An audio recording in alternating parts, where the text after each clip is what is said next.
todos. Boa tarde. Ok. Queridos, boa tarde a todo mundo. Vamos começar agora com a defesa da Pâmela, nossa estudante do curso de licenciatura em matemática da Unirio. Gostaria de agradecer também ao Diego, ao professor Diego e à professora Ana Karina, do IFSP de Capivari. Eles toparam participar da banca de avaliação da Pâmela, sobre o assunto de educação financeira nas escolas. E eu vou passar então a palavra para a Pâmela, ela vai ter em torno de 30 minutos para fazer sua apresentação, depois eu passo a palavra para a Ana e depois para o Diego, e aí a gente mais ou menos fecha esse ciclo de avaliação de falas, depois a gente interrompe a gravação, nós três nos retiramos, eu, Ana Karina e Diego, para a gente fazer a avaliação do trabalho da Pâmela.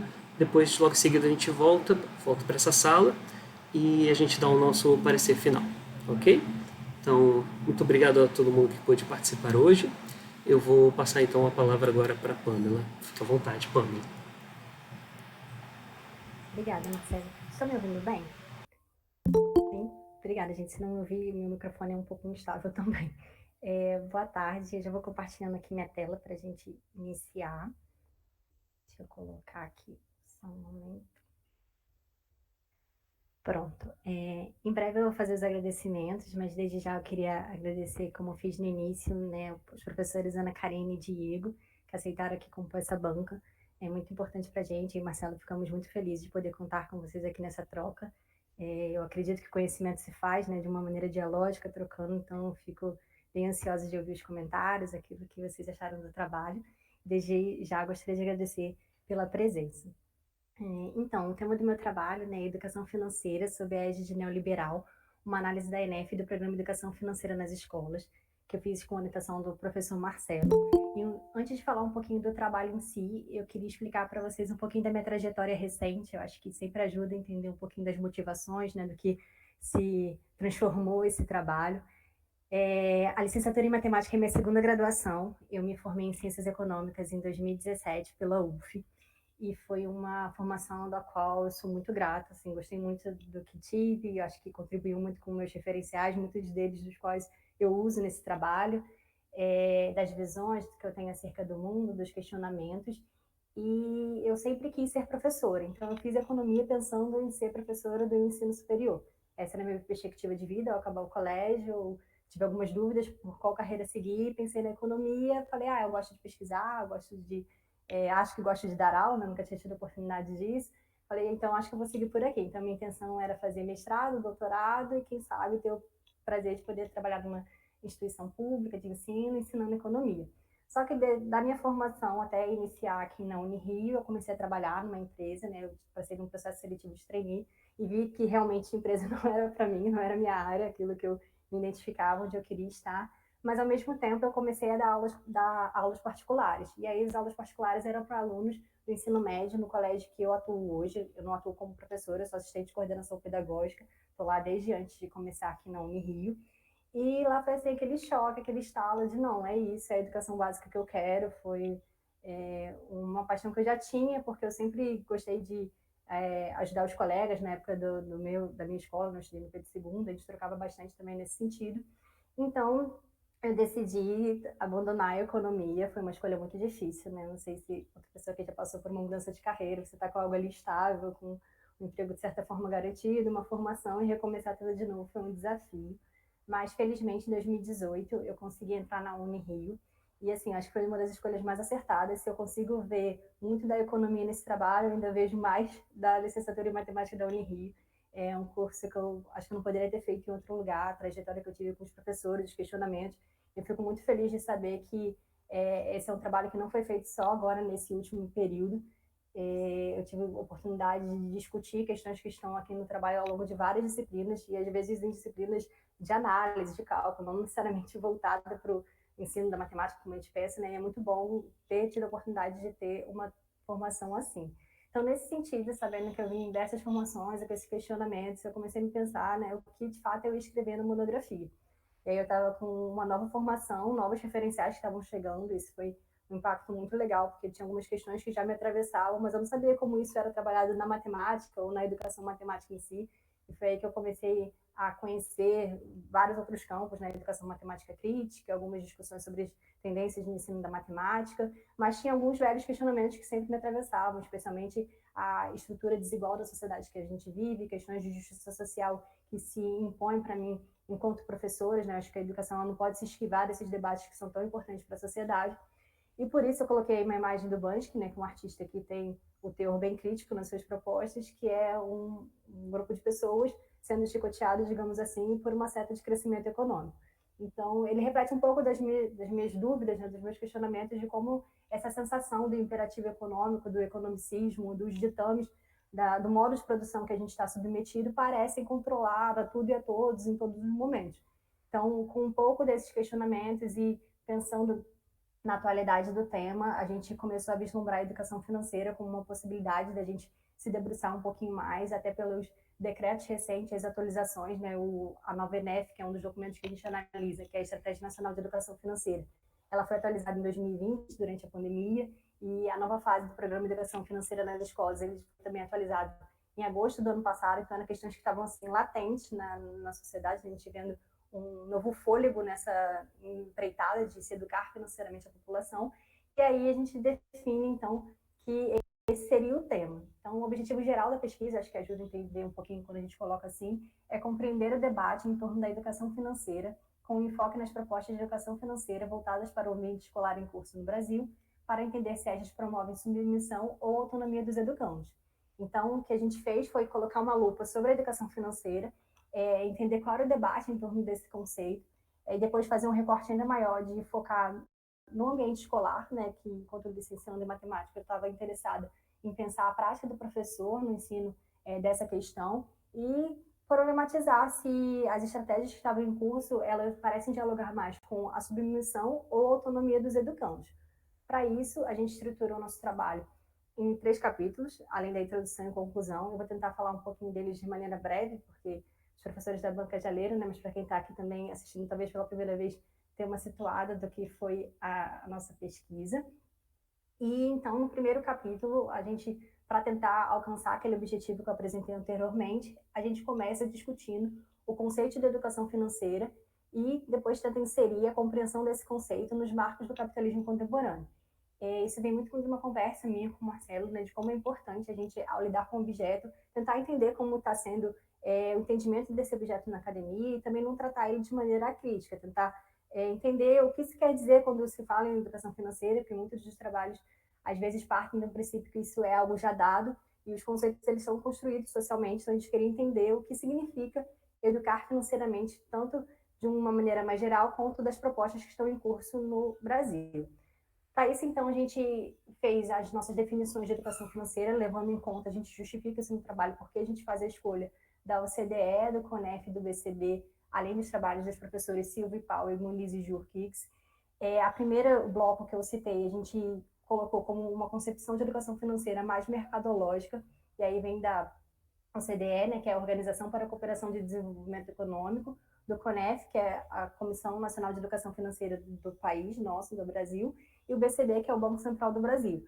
A gente entende que esses são os principais organismos que têm sido responsáveis por desenhar uma estratégia nacional para o país e também a nível global, no caso da OCDE, e a gente vai discutir isso um pouquinho mais para frente do trabalho, que a estratégia nacional reflete muito daquilo que está sendo proposto internacionalmente, e a gente categoriza como uma concepção mais mercadológica, porque o intuito da educação financeira parece ser educar cidadãos para o consumo e consumo de produtos financeiros. Ou seja, parece que tem uma lógica por trás dessa ideia, dessa pretensa necessidade de se educar financeiramente, como ser educado financeiramente significa adentrar no universo das finanças, mais especificamente dos produtos financeiros. Então, fazendo essa distinção, a gente traz algumas propostas de definição que buscam trazer um recorte para o universo escolar. São professores que, ao se depararem mesmo com esses conceitos e essas definições que a gente apresenta anteriormente, questionam se essas são as melhores propostas, as melhores ideias de se trabalhar em sala de aula. então buscam ampliar a visão, não ficar só no aspecto financeiro, talvez ampliar para o universo de dinheiro. Alguns vão falar sobre lidar com questões estruturantes e muitos deles vão utilizar a palavra crítica, tentar fazer essa abordagem de uma maneira que seja crítica. Então, entendendo essas definições, como está sendo discutido dentro da academia, a gente traz a nossa lupa um pouquinho mais para longe e tenta entender por que a educação financeira é essa que é tida de uma maneira mais ampla, né, mais como mainstream, digamos assim, que é utilizada pela CDE, CONEF, que acaba se materializando nos documentos que a gente vai analisar no capítulo 2, parece ser de uma concepção mais mercadológica, porque dialoga dessa forma. Eu acredito que nada que a gente faz está dissociado da sociedade que a gente vive. Nós somos seres sociais que estamos sempre em contatos, né, em troca uns com os outros, e a escola ela não existe restrita dentro dos muros da escola. Então, tem questões que se colocam para além deles, que atravessam eles, que são necessárias de serem faladas. Então, a gente, nessa parte do capítulo, tenta fazer justamente isso, dialogar um pouquinho como se conforma essa concepção de educação financeira, que seria mais pró-mercado, como que ela está inserida dentro do capitalismo contemporâneo. Para falar do capitalismo contemporâneo, a gente escolhe 2 pilares que a gente acredita que vai ser bastante significativo para definir o que Bauman vai chamar de uma impregnação do econômico sobre as relações da vida, né, sobre as relações sociais, então que seria o neoliberalismo e a globalização. O capitalismo é um modo de produção que está em vigor de uma maneira mais majoritária na sociedade desde o século XVII e XVIII. Ele passa por diversas crises ao longo de todos esses tempos, mas vai se conformando e se readaptando para outros formatos que ainda tenham como base a lógica do capital. No capitalismo contemporâneo, que confirmou de ser chamado assim na literatura, o neoliberalismo e a globalização são caracteres muito definidores dele. O que a gente tenta analisar com o neoliberalismo fazendo a ponte para a educação financeira? O neoliberalismo é um conjunto ideológico-político, eu gosto de frisar o ideológico-político, porque ele não se restringe ao campo das ideias, mas ele se materializa em políticas efetivas, né, que têm ações na nossa cotidianidade, não é só o campo das ideias, mas está na materialidade das coisas, que prega de maneira excessiva o liberalismo clássico. Ele torna isso para patamares muito mais elevados. O que seria isso? Né? O individualismo exacerbado, a ideia da competitividade como forma de sociabilidade, o jargão meritocrático de que cada ser consegue alcançar a partir dos seus esforços individuais o bem final. A ideia do homos econômicos aqui é levada a patamares ainda mais elevados, que o homos econômicos ele é visto como um ser autonomizado, que independe da sociedade, né? Ele pode fazer escolhas racionais, independente do seu meio, e isso vai garantir um futuro promissor e, no agregado, vai garantir algo melhor ainda para a sociedade. Então, esses jargões, né, que entram no campo das ideias e se materializa em ações, além de políticas públicas que vai muito no encontro de privatizações, uma parceria cada vez mais íntima e espura, muitas das vezes, entre o público e o privado, cada vez mais a diminuição de serviços que antes eram relegados ao Estado, né, de assistencialismo, de garantia de direitos sociais, são relegados à busca individual de cada cidadão ou ao mercado privado de fornecer isso por outros meios. Acho que a previdência é um fator que fica muito característico disso. Então, todo esse discurso e essas políticas, a gente consegue perceber que a definição da educação financeira utilizada pela OCDE, que daqui a pouquinho a gente vai ver no segundo capítulo, também é utilizada pela ENEF, ela bebe muito dessa fonte que é o neoliberalismo e parece querer formatar justamente essa sociedade. Um dos professores que a gente utiliza, né, que é uma socióloga Cunha, ela vai falar justamente disso, que parece que as estratégias de educação financeira em curso, elas pretendem formar o cidadão, que faz crer que a sociedade é dessa forma, mas da forma que se quer formatar. Ou seja, não sei se ficou confusa a frase, com certeza a citação dela é muito melhor que o que eu tentei colocar aqui, mas parece que já tem um desenho de sociedade em curso e que precisa fazer crer aos cidadãos que eles têm que se adequar a essa sociedade como se fosse a única possível. E, além disso, a globalização, a gente vai trazer aí nos aspectos do Milton Santos, que é um geógrafo que se dedicou a analisar esse aspecto globalizante do mundo, né, que é algo do último quartel do século XX para cá, que é uma ideia de desamarras entre o mundo, né, que encurtamento das distâncias, de cair tudo aquilo que nos separava em ponto globo e unificar. Mas ele vai dizer que isso acontece de uma maneira muito perversa, que acontece, de fato, são a abertura dos mercados externos e a subjugação entre aqueles países que não são tidos como potências às potências globais. Então, o que acontece é que se criam receituários internacionais e estrangeiros que passam a ditar o comportamento de nações que perdem sua autonomia e, para conseguir empréstimos ou participar do mercado internacional, tem que se subjugar e se submeter a essa nova logística. Isso fica evidente nas propostas apresentadas de concepção mais mercadológica, porque a OCDE, ela tanto dita como deve ser a ideia da estratégia, né, como que deve ser a corporeidade dessa estratégia nacional, mas também avalia constantemente para ver se está sendo feito aquilo que foi pensado de maneira internacional, né, não gestado dentro da comunidade escolar e dos seus sujeitos. Então, feito isso no primeiro capítulo, a gente entendendo que a concepção mercadológica parece ser a regra quando se trabalha com a educação financeira de forma mais ampla. Claro que aqui a gente não desconsidera tantos outros trabalhos, como a gente citou, os das concepções escolares, e tantos professores que têm se esforçado para trazer um viés crítico para essa abordagem, mas não parece ser a regra, pelo menos não enquanto estratégia nacional. Como internacionalmente a gente constatou essa proximidade com o capitalismo contemporâneo e seus ditames dentro da concepção de educação financeira, a gente tenta entender se nacionalmente se reflete isso da mesma forma. Para isso, a gente analisa 2 documentos. O primeiro é a Estratégia Nacional de Educação Financeira e o segundo, o Programa de Educação Financeira nas Escolas, que são, principalmente a Estratégia Nacional, que é a principal fonte de direcionamento de projetos de criação de programas efetivos para se implementar uma educação financeira em todo o Brasil.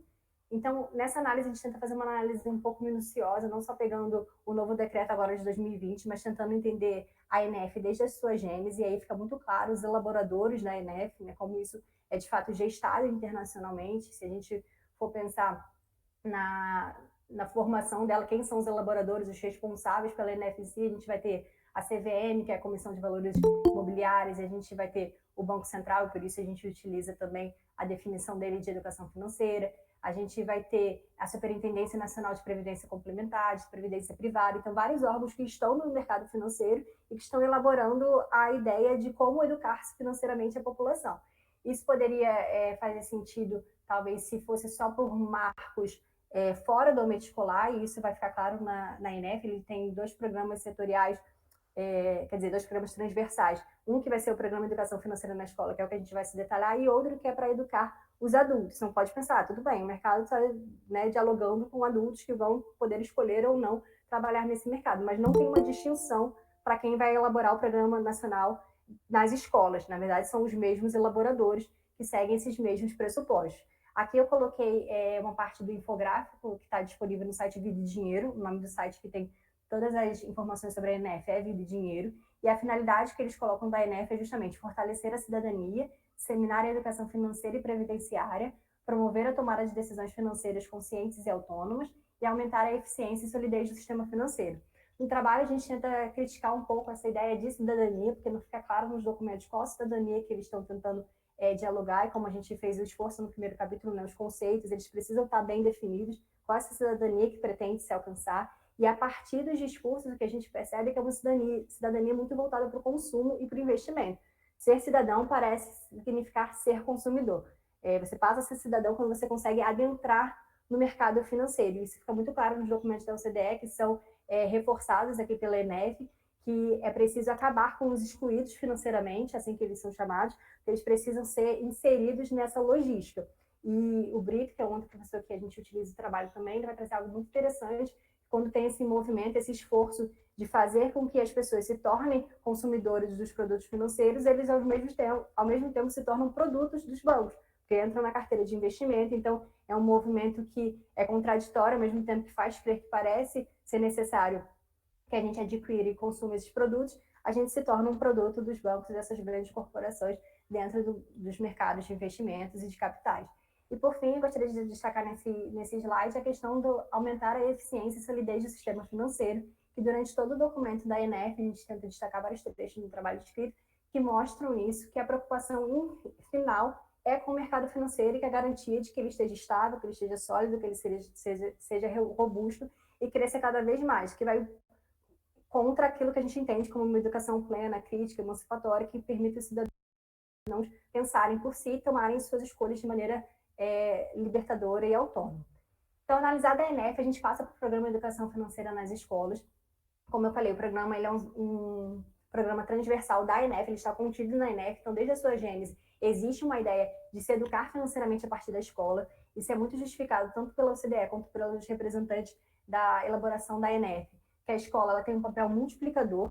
Eles entendem que a partir do momento que a gente educa as crianças, os adolescentes, de uma maneira boa financeiramente, que eles vão saber fazer boas escolhas, faz crer que as escolhas deles individuais resultam num sucesso garantido, que as escolhas deles individuais podem ser responsáveis pelo sucesso ou insucesso não só dele, mas de toda a família.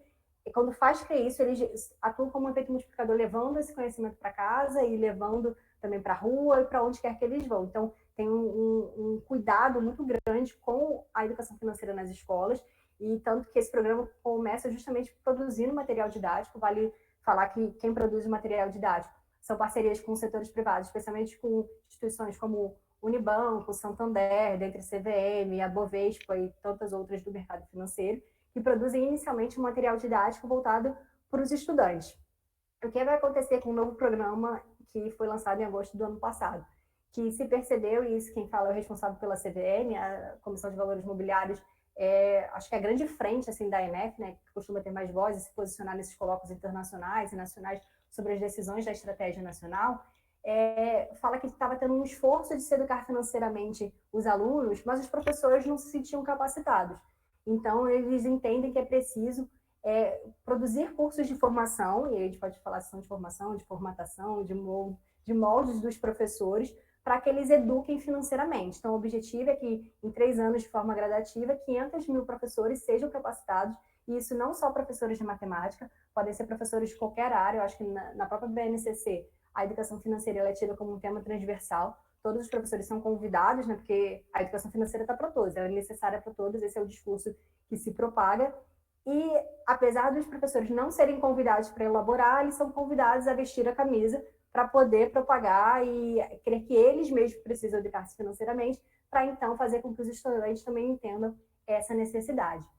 Então, analisado esses 2 documentos, a gente parte para o 3º capítulo com a constatação de que, de fato, os documentos nacionais parecem estar em consonância com os documentos internacionais, que estão em consonância com o capitalismo contemporâneo, que tem como base o neoliberalismo e a globalização, essa globalização perversa, que vai chamar de Milton Santos, que descaracteriza um projeto nacional emancipador, que de fato tem a educação de uma maneira humana, mais ampla, como a gente defende. Então, no 3º capítulo, a gente tenta fazer esse posicionamento. Eu começo a partir de uma exposição sobre a educação que eu acredito, e aí eu uso como referenciais principais Paulo Freire e Dermeval Saviani, que são 2 pedagogos brasileiros, que acreditam numa pedagogia transformadora, enxergam a educação como um veículo de transformação do indivíduo e social, que não enxergam os educandos como tábula rasa, como seres a serem formatados, muito pelo contrário, como sujeitos do seu processo educacional, que são convidados a elaborar o conhecimento conjuntamente com o professor.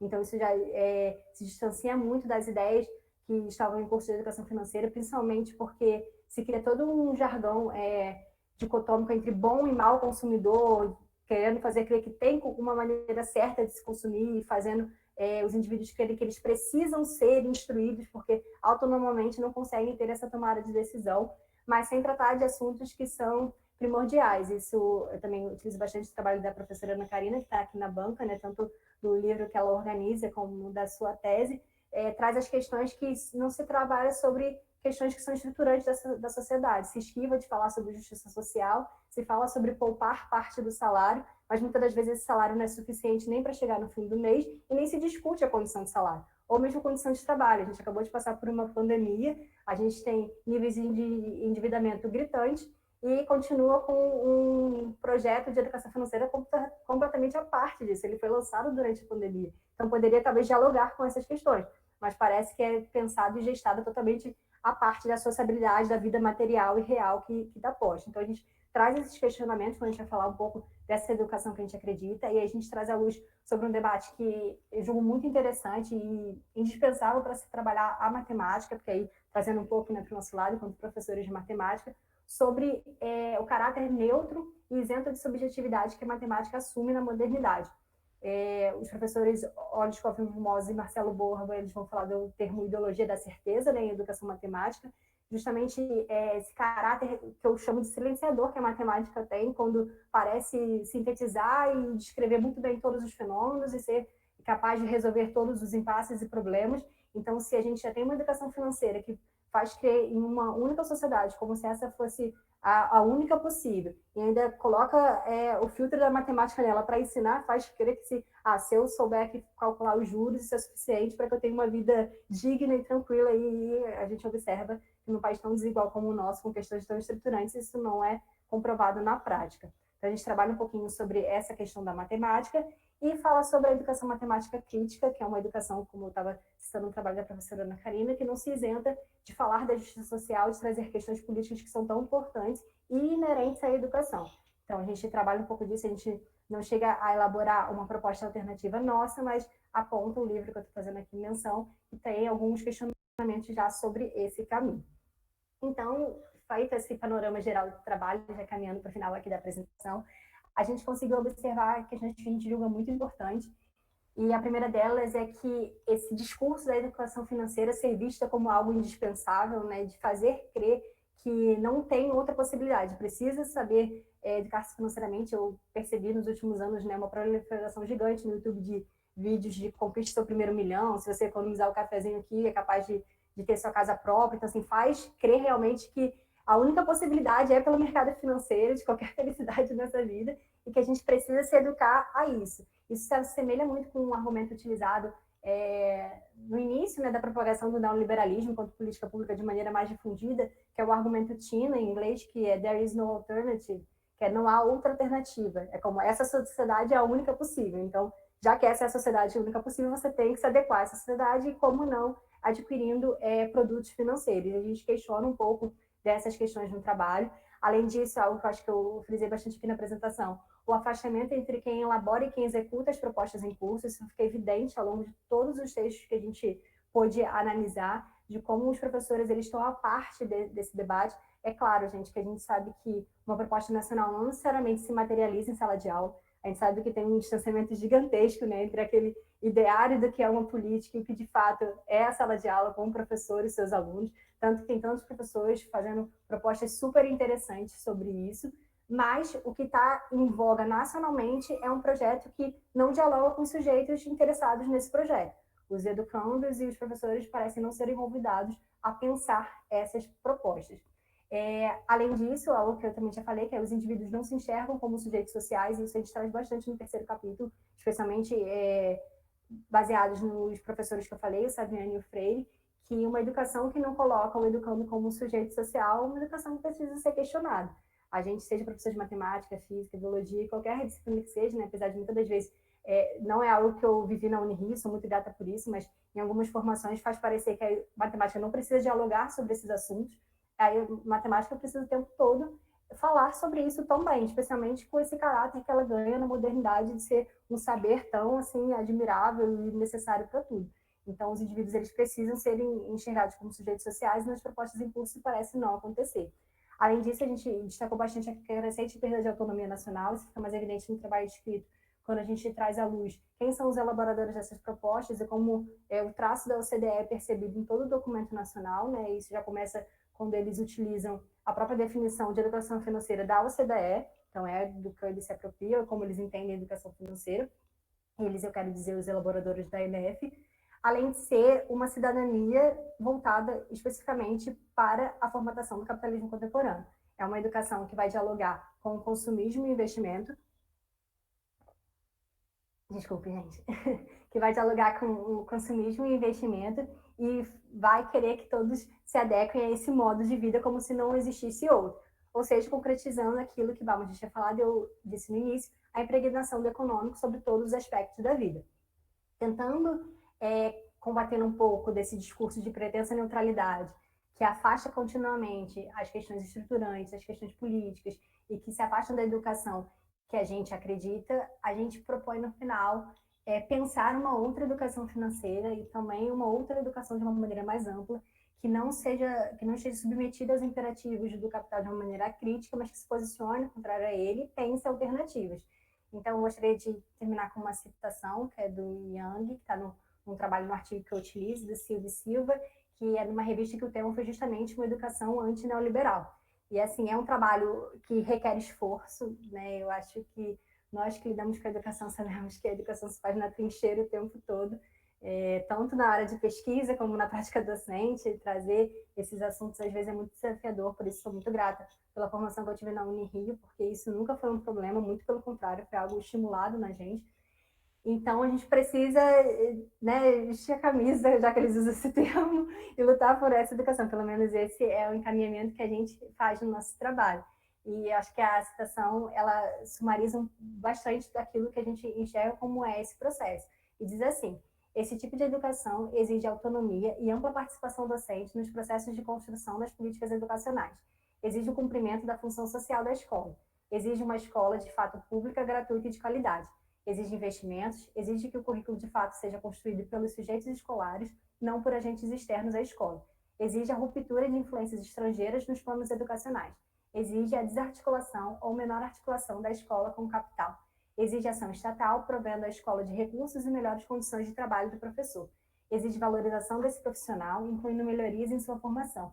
Exige esforços para que o enfoque educativo seja a aprendizagem e o desenvolvimento pleno dos estudantes, não a melhoria de índices educacionais, já que focam no resultado, não no processo. Exige a ruptura com a lógica economicista nas políticas e exige a construção de conhecimentos poderosos, que são aqueles que possibilitam novas formas de interpretar o mundo. Então, dito isso, eu gostaria de finalizar falando um pouquinho dos limites do trabalho, de maneira bem ligeira. Eu sei que já me estendi bastante, deve estar cansativo para vocês ouvirem, mas um pouquinho sobre as continuidades e descontinuidades, algo que eu acho muito interessante, que me chama muita atenção, que quando a gente analisa a ENEF, o Programa de Educação Financeira nas escolas, a gente trata desde o início dos anos 2000 e até agora, né? Algo que foi lançado em 2021.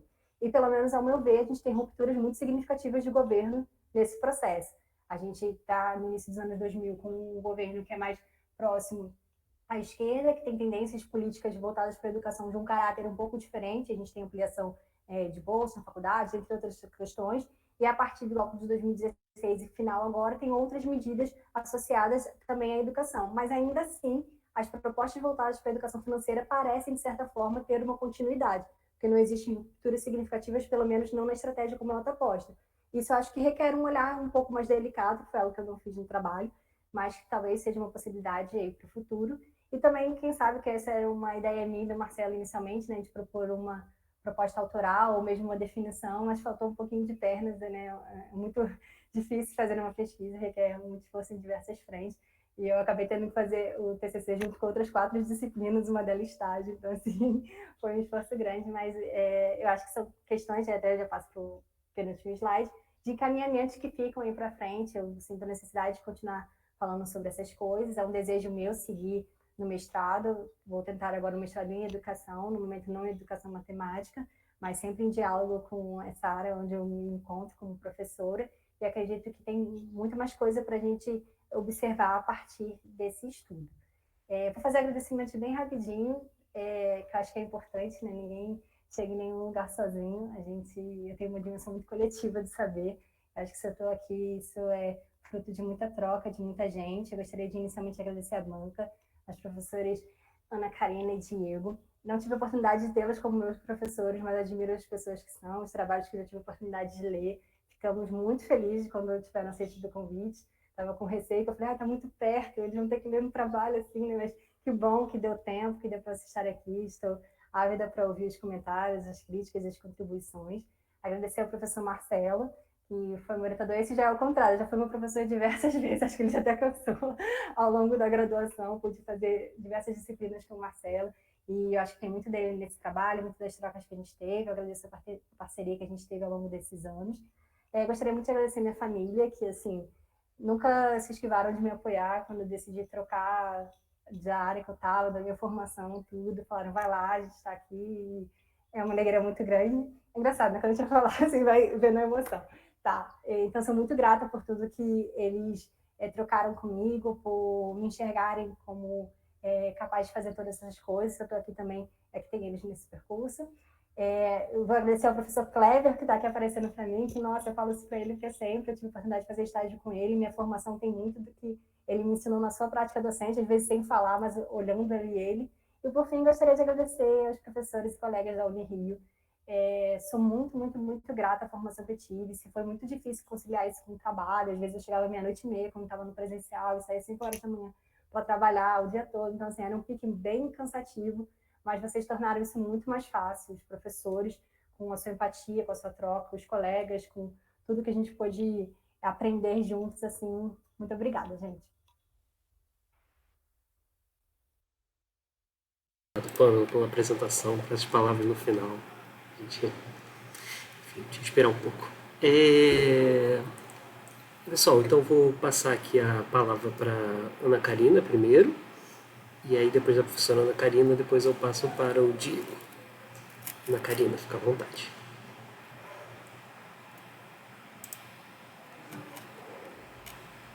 Boa tarde a todos, alguns eu já cumprimentei, outros não.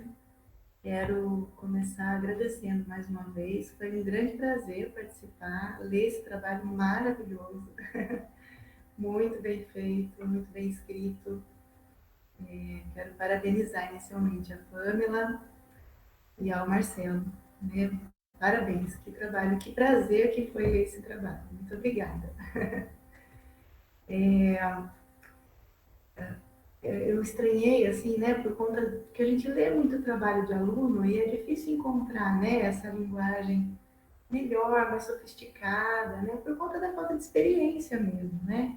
E aí, ouvindo você falar, né, realmente a gente vê que né, você falando ali mesmo, numa linguagem muito boa, então, assim, você está de parabéns. Né, e claro que você já ter passado por outra graduação favoreceu isso, né, e não, isso não desmerece os demais de jeito nenhum, mas a gente percebe um diferencial, né? E foi um texto, assim, um texto muito bem escrito. Eu não tenho quase nada para contribuir, viu, Pamela? Pouquíssimas coisas. Esse fio condutor, né, que a gente vê de um capítulo para o outro, de um subtítulo para o outro, torna a leitura tão gostosa, assim, a gente não consegue parar de ler, né? Muitas vezes a gente pega um trabalho para ler, né, colegas, e tem que ficar voltando, mas por que ela está falando isso, né?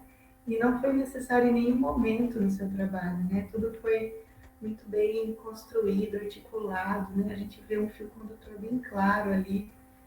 E, assim, você escreve muito bem. Isso tem que realmente continuar aí, né? Como você falou que é seu propósito, né? Mestrado, doutorado e se tornar uma professora universitária, né? Logo seremos colegas aí, isso é muito bom.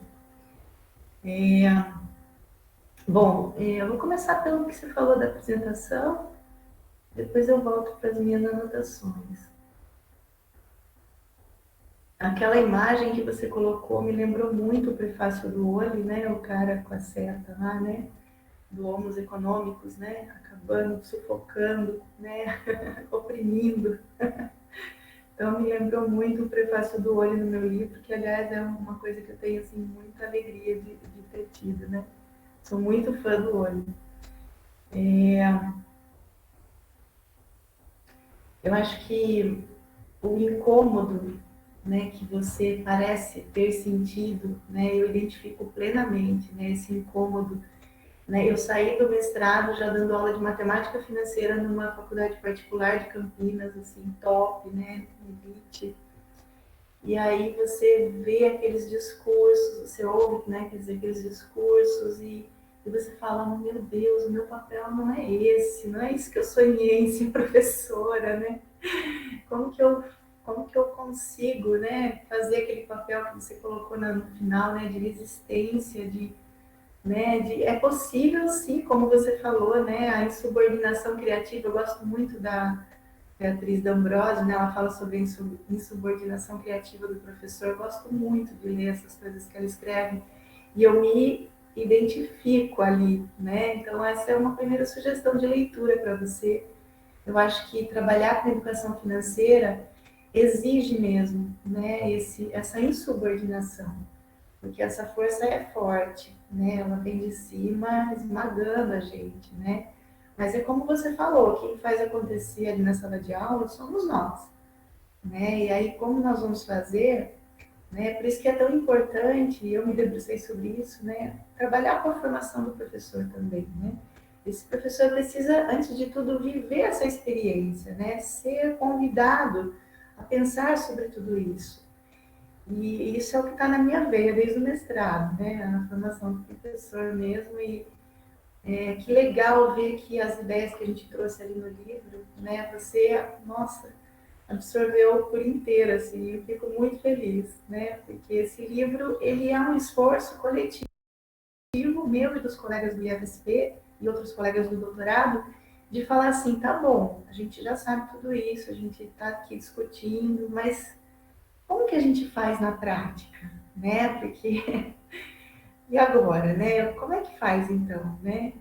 Então eu percebi que os meus colegas tinham tantas experiências exitosas, tantas atividades que eles desenvolviam na sala de aula de uma maneira, né, que tinha esse viés da educação matemática crítica, de perguntar os porquês, de revelar, né, de abrir a cortina desse mundo financeiro. Eu falei, bom, vamos juntar tudo isso, né? E eles aceitaram. E a gente está tentando aí pensar em um outro livro, né? Um outro projeto. Já fica o convite aí para vocês, se vocês se interessarem, a gente troca ideia depois, tá? Paulo Freire, nem preciso falar, né? Todo embasamento teórico do que eu discuto. Demerval Saviani, maravilhoso também, acho que foi perfeita, né, essa sua visão, né, de trazer os dois para conversar sobre tudo que você viu e confrontou e criticou ali no que você percebeu dessa visão mercadológica aí que estão tentando nos enfiar goela abaixo, né, para a gente fazer em sala de aula. Então, achei muito bom mesmo. Essa ideia, né, de felicidade igual a dinheiro me lembrou do Bauman, gosto muito, é outra sugestão, não sei se você já leu, né, o livro do Bauman. É incrível, né? O ter em detrimento do ser. Acho que toda vez que a gente fala de educação financeira, todo mundo que vai pensar sobre educação financeira tem que ler o livro do Bauman, porque é muito bacana. Sobre a falta de uma definição, você citou aí no finalzinho da sua fala, né? Eu não vejo, Pamela, que falta uma definição. Eu acho que a gente tem definições boas. Né? Eu acho que precisa, a minha mesmo, eu falo que eu me inspiro lá no Silva e Powell, né? E trago para a formação do professor, né? Então, eu acho que a gente tem coisas boas, eu acho que realmente existem especificidades, dependendo do propósito, do curso que você está trabalhando, né? Uma coisa que eu penso que seria muito legal pela sua formação é como trazer essa visão para o curso de economia, entendeu? Porque os economistas também precisam de um estralinho às vezes, né? Então, assim, eu acho que pela sua formação seria bem bacana pensar nessa formação, né, para esses cursos da área que você tem a sua primeira graduação, sabe? Porque eu acho que não adianta a gente atacar uma única frente, sabe? Eu acho que precisa realmente, né, de várias ações coletivas, né?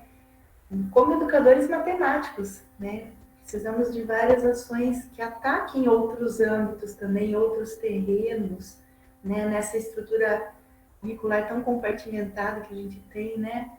A gente precisa adentrar em outros diálogos e eu acho que a sua formação como economista favorece muito isso. Bom, eu falo muito, viu? Já vou começar a sintetizar aqui. O que eu anotei lendo o seu trabalho?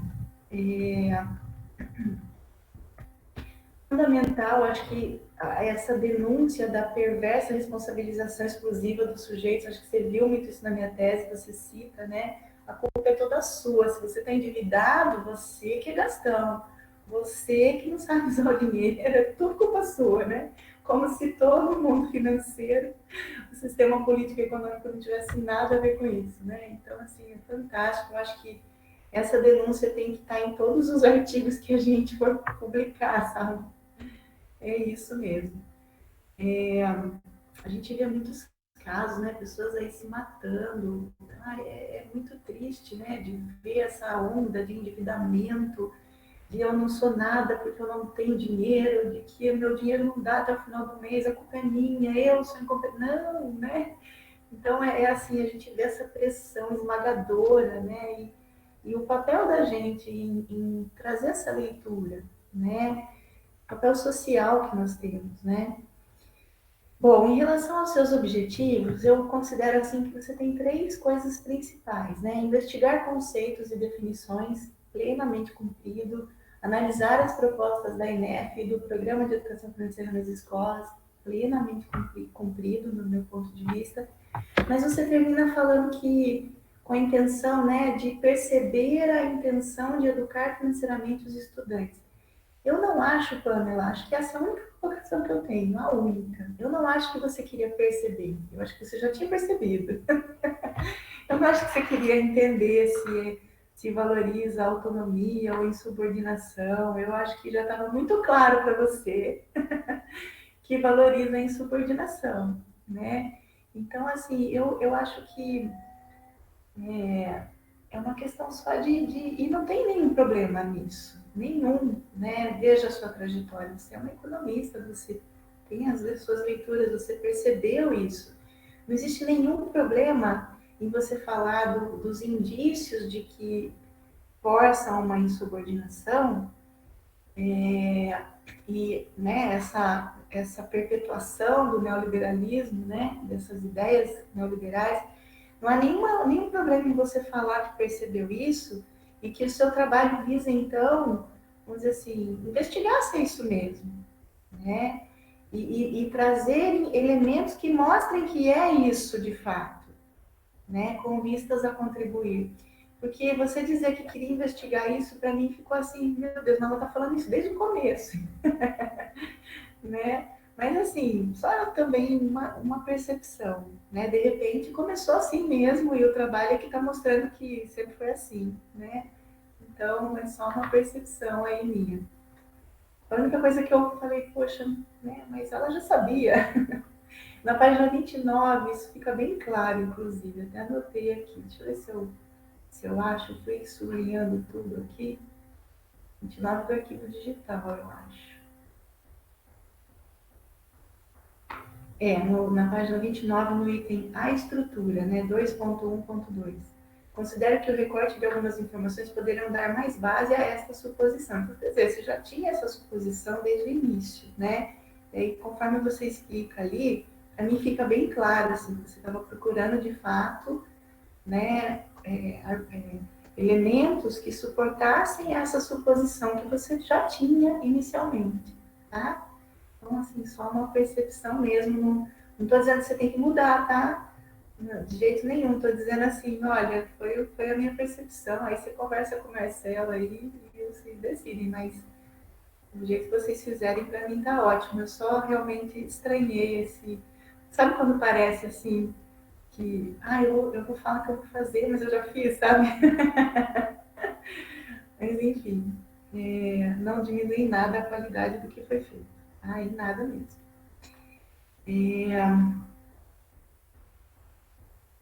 O seu trabalho ele deflagra, né, essa nítida articulação dos organismos nacionais e internacionais para impor essa visão neoliberal. Assim, acho que você fez isso com muita força, né? A sua formação acho que favoreceu muito isso, né? E que a matemática não é neutra, né, nesse sentido, crítica, né? A serviço de investigar e questionar e fazer os porquês, né? Do que está posto nesse sistema político e econômico. Achei muito pertinente, tem um destaque, né, em algum momento ali em torno da Previdência, né, das forças para tirar dos ombros do Estado as garantias históricas, né, relacionadas à aposentadoria, né, eu tenho, assim, visto muitos casos de pessoas que estão se aposentando e nessa nova lei, né, pensões, né, como é desumano, né, como é desumana essa reforma e como eu acho que o problema, assim, futuramente, não no futuro longe, mas no futuro bem próximo, a gente vai ter, assim, muitos problemas relacionados a isso, né, muitos mesmo. Eu perdi meu marido tem 1 ano e alguns meses, né, de um acidente, infelizmente uma coisa muito triste. Meu marido sempre trabalhou muito, muito, muito, é engenheiro e aposentou assim, aposentou não, perdão, né? O que meu filho teve direito por conta dessa reforma é infinitamente menor do que teria antes da reforma, né? Então a gente vê assim o quanto assim as coisas estão acontecendo numa velocidade muito grande e não se está refletindo o suficiente sobre isso, né? Então, é algo que mais para frente vai gerar um problema muito sério, do meu ponto de vista, né? Principalmente na questão das aposentadorias, do dinheiro das pessoas idosas, né? Que, meu Deus, já não é suficiente, né? Enfim, eu achei muito sensível você trazer em algum momento esse destaque ali, né? Porque é um dos pilares lá, né? Como você destacou no seu trabalho também. E a educação matemática crítica como uma alternativa para o trabalho com a educação financeira na educação escolar. Eu não vejo outro caminho, né? Acho que, de fato, é por aí mesmo que a gente tem que percorrer, como você percebeu ali na tese, no livro, né? E assim, eu tenho duas perguntas para você, né? A primeira tem a ver com isso, mas não é uma pergunta tipo um teste, não, é só para ouvir mais, né? A minha colega professora agora, né, que já era professora, inclusive, de como você vê, né, essa possibilidade da educação matemática crítica na prática, né, pensando nessa grade curricular, né, nessa organização atual dos currículos, né, como que você, né, um sangue novo aí, né, Marcelo, como que você vê isso acontecendo ali na prática, né, mais para aprender com você mesmo que eu estou perguntando. E aí eu fiz algumas colocações, essas eu vou mandar, são 2 páginas, tá? Eu vou mandar no e-mail do Marcelo e ele te passa. Assim, correçõezinhas, mas muito poucas também, palavra que repetiu, sabe? Coisas pouquíssimas, assim, que eu notei ali, só para tentar a versão final ficar, né, mais agradável ainda, né? Tem uma citação que você fez minha e do professor Lucas Mazzi, que o título do capítulo é outro. Você pegou o título do capítulo 2 e o capítulo meu e do Mazzi é o 3. Acho que é o contrário. O título é do 1 e o meu e do Mazzi é o 2. Mas também, sem nenhum problema, é só arrumar lá. Aí tem algumas coisas de texto que eu não preciso falar agora. E norma BNT, né? Tem algumas referências que precisam serem corrigidas ali. Eu estou vendo se você concordar, acho que você já percebeu, né? Então é só esse cuidado ali de rever as suas referências, que eu notei também. Então a primeira pergunta eu já fiz, né? Tem a ver com a educação matemática crítica. E a segunda é a seguinte, né? Você pode falar das duas ao mesmo tempo, se você quiser, né? Que ações, além do nosso testemunho, né, profissional ali diário, em sala de aula, na nossa sala de aula, mas que outras ações você agora como, né, uma licenciada em matemática, a professora Pâmela, né, enxerga, né, que vão ao encontro dessa resistência a essas imposições, projetos educacionais que protejam essa que projetam, perdão, essa subordinação ao invés da autonomia, né? Que ações a gente pode ter que favorecem essa resistência, que podem ter um impacto maior, né? Se você já pensou sobre elas, queria ouvir um pouco aí a professora Pamela aí, né? Sobre o que ela pensa para a sala de aula. Você disse que almeja o ensino superior, né? Que seja, né? Mas se quiser falar da educação básica também, né? E perspectivas aí para estudos futuros, né? Acredito que você vai continuar pesquisando e, por favor, continue, né? É isso, Pamela. Desculpe se eu passei do tempo aí, Marcelo.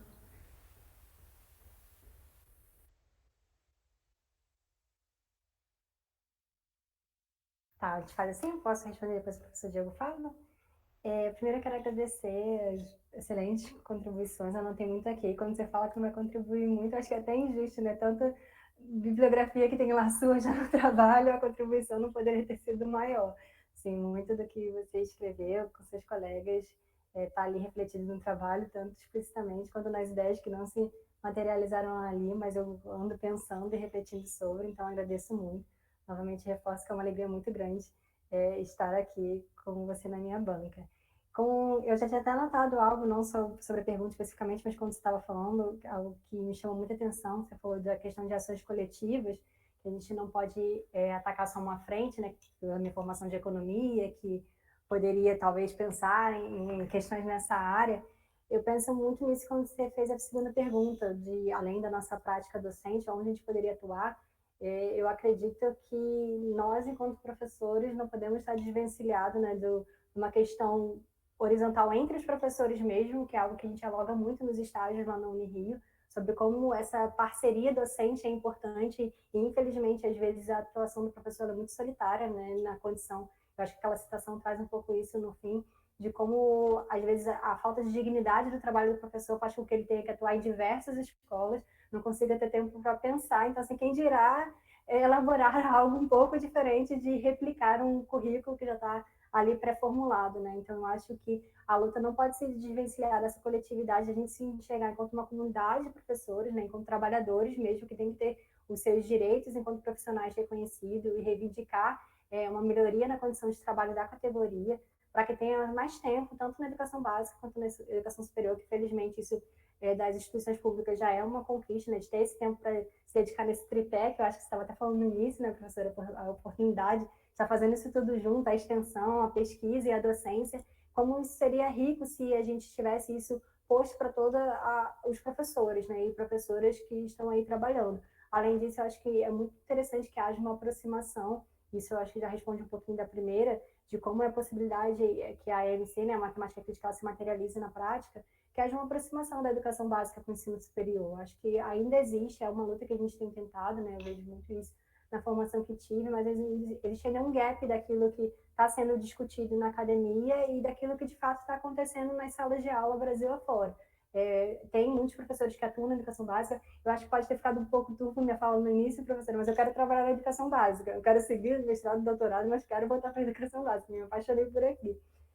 Eu acho que tem alguns professores, que é o caso da gente estar aqui conversando, né? O professor Diego também era depois de segundo, né? Antes de vir para a Unirio, que estão continuando com a pesquisa, que estão inteirados nesse assunto e estão na prática ali do dia a dia, mas nem sempre isso se reflete, ainda há uma falsa hierarquia, né? Uma pretensa categorização de que existem melhores professores, esses que estão aqui na academia, que estão discutindo, aquele que acabou na graduação não tem o que contribuir. Eu acho que lutar um pouco contra esses preconceitos também, entender que aquele professor que está ali com a sua prática de dia a dia tem muito a contribuir. Eu acho que a educação matemática e crítica ela vai se materializar a partir dessas aproximações. Eu acho que é algo que você toca bastante nos seus trabalhos, é essencial, a questão da formação do professor. Isso não pode deixar de ser discussão nunca, né? Acho que não só a formação inicial, mas como a continuada, que isso esteja sempre em debate. E aí eu acho que é algo que a gente, talvez que já tem esse entendimento de educação, fala muito, mas às vezes com essa dinâmica que eu falei da indignidade do trabalho do professor, a dificuldade de muitas horas, pouco tempo, né, para dedicar, enxergar o educando de fato como um sujeito social. Eu acho que a gente tem essa ideia, às vezes, de materializar projetos que de fato o enxerguem como sujeito, convidá-los a fazer parte da elaboração desse conhecimento, né? A gente precisa não ter medo de discutir o currículo, eu acho que isso ainda é certo tabu, né? Na matemática parece que tudo é importante, a gente não pode abrir mão de nada, senão a pessoa não vai ser completa se não saber fazer, sei lá, determinado aspecto matemático. Eu acho que isso é algo que talvez se a gente tivesse mais coragem de enfrentar, talvez mais espaço para falar sobre isso, também melhorasse um pouco o tempo de qualidade que a gente teria para desenvolver projetos interessantes, né? No caso da MC, através de cenários, que seja, com os alunos, para que eles pudessem desenvolver aspectos que são primordiais para a cidadania mesmo, né? E é uma questão democrática, como coloca o Oli, né?